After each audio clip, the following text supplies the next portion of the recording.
そのライナーがやってきた。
鈴木大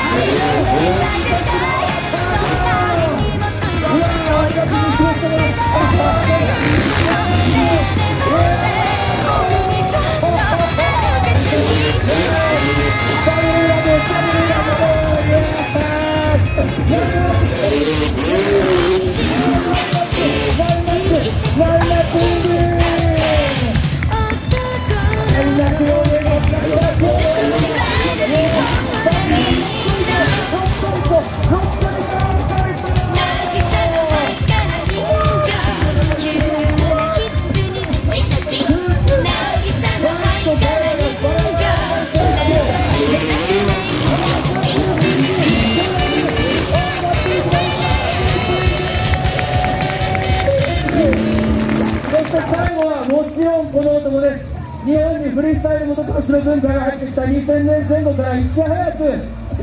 そのカルチャーに気づいて、そしてを全身で再現して日本のシーンをここまで手掛けしたライダーの一人は間違いなくこの男、鈴木大輔大輔。どうぞみんなでね FMX 楽しかったという今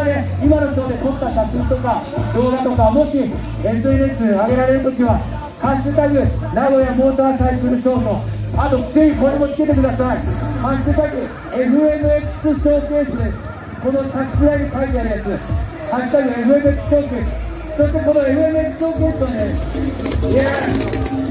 ェブサイトがありましたから次どこのショーがあるかなとか、これからどんなイベントあるかなっていうのはね、FMX ショーケースのウェブサイト、あと Facebook、Instagram、Twitter でね発信してますんで、ぜひ皆さんこれ見て FMX もっと見たいなと思われた方は FMX ショーケースのウェブサイト、あるいは各 SNS をねチェックしてもらえるとすごく嬉しいです。そしたらまたね人の差でお会いすると思います。